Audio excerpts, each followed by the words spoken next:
There's no Second Amendment right to bear every type of weapon that you know of. These are a certain class of weapons. They are designed to kill large numbers of people in close combat. I don't believe the Second Amendment covers them. Senator Feinstein's legislation is essentially stopping us from owning AR-15s. If it passes, once we register these weapons, they won't be transferable to anybody, which means once I get old, if I want to pass my rifles down to my children, I won't be able to, because it'll be registered in my name and the law says it cannot be transferred. Now, to me, that sounds exactly like my family is going to be disarmed down the road. And these weapons, I understand that bad things happen with them, bad things happen with cars. But the Second Amendment was put there for a reason. And it was put there to prevent things that we don't want happening with our government. I spent a career carrying typically either an M16 and then later an M4 carbine. And an M4 carbine fires a .223 caliber round, which is 5.56 millimeter, at about 3,000 feet per second. When it hits a human body, the effects are devastating. It's designed to do that. And that's what our soldiers ought to carry. I personally don't think there's any need for that kind of weaponry on the streets, and particularly around the schools in America. First off, we don't own M4s or M16s. We own AR-15s and different variants of. They're not the same rifle. No, that's not even true. The weapon M4 M16 was designed to engage targets with precision at medium ranges, not for close quarters combat. Right, but if you have an AR-15, whether you're at close quarters or you're 100 meters away, you're going to cause extensive and significant damage. It's possible, true, but that damage is guaranteed to happen when people aren't allowed to carry a concealed weapon in a movie theater, or teachers aren't allowed to carry one in their schools to protect the children that we love. So your answer is that everybody in the movie theater would be armed with an AR-15? No, that's not what I said. I said they should be able to carry such weapons. They should have that choice. They shouldn't be denied that right to self-defense because of the actions of lunatics. Right, and again, I say this with respect, though. That choice is fine, but if everybody exercises that choice and is legally allowed to do so, you could end up with every movie theatre and every school and every church and every shopping mall in America with everybody armed with an AR-15 assault rifle and magazines that can kill 100 people in a minute. Where does that lead America to, other than utter Wild West hell? All right, they said this was going to happen whenever Texas instituted its concealed handgun laws, and it hasn't happened. In the Clackamas Mall shooting, there was a 22-year-old carrying a concealed weapon and presented his weapon at the threat, and he held his fire, just like happened at Congresswoman Gifford's shooting. There was a CHL holder there, and he held his fire. The American people aren't as gun-happy and trigger-happy as they're being painted out to be by the media. They are smarter than that. They know when to hold their fire. They know when to fire. And we can increase the chances of success for these people that get caught in these situations for their survival by education. We got to stop making this a taboo subject to everyone because it's scary. We can't give up our rights because we're afraid.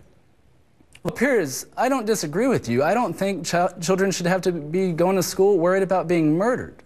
But we have to accept reality. No matter what laws we pass, Lord knows we have laws. And during the last assault weapons ban, it didn't stop Columbine from happening. It didn't stop the West Hollywood shootout from happening.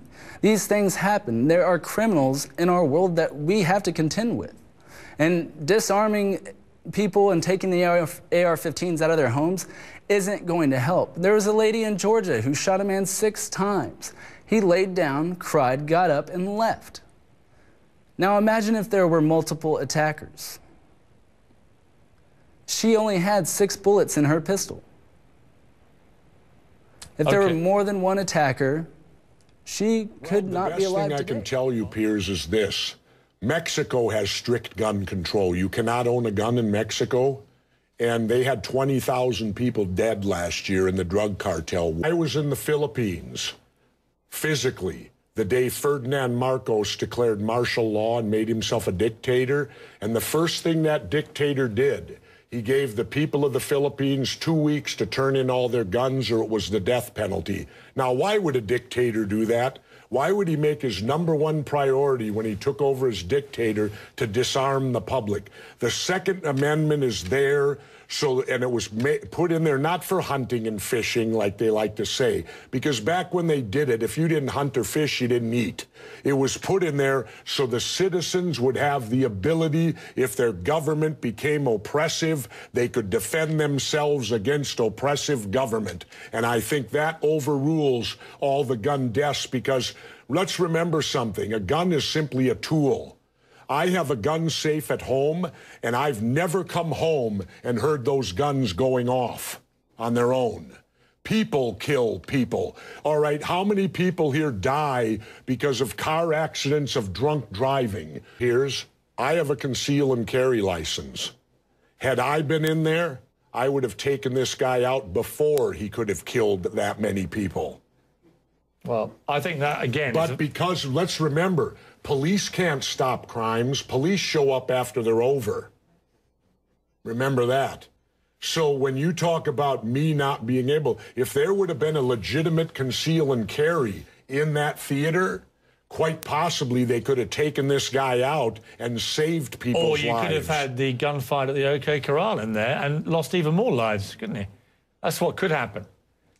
Anyway, let's take a break. What roll of the dice would you like? You'd prefer to be unarmed? How many people here think I make crackpot points? Yeah. 1. How many think I make sensible points? You're in a minority, my good friend.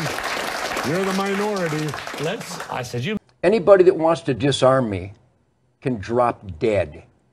Anybody that wants to make me unarmed and helpless, people that want to literally create the proven places where more innocents are killed, called gun-free zones, we're going to beat you. We're going to vote you out of office, or suck on my machine gun. You can take it whichever way you want. Much as I'd love to suck on your machine gun, the whole... See, you're so British. You write this down. 80 people a day die in America from gunshots. And 75 of them to 78 of them, statistics by the Uniform Crime Report by the FBI and the UN study on violent crime, 78 of those 80 are let out of their cages by corrupt judges and prosecutors who know that recidivism is out of control, know that they'll commit the crimes again, and they let them walk through plea bargaining, early release, and program. They still Kiss my ass. Yeah. Where you have the most armed citizens in America, you have the lowest violent crime rate. Where you have the worst gun control, you have the highest crime rate. Piers, choose one. Do you want a lot of crime? We have it. Gun-free zones. Do you want less crime? We have that. More people with concealed weapons permit. Piers, thanks for having me. Why do you want to deport me?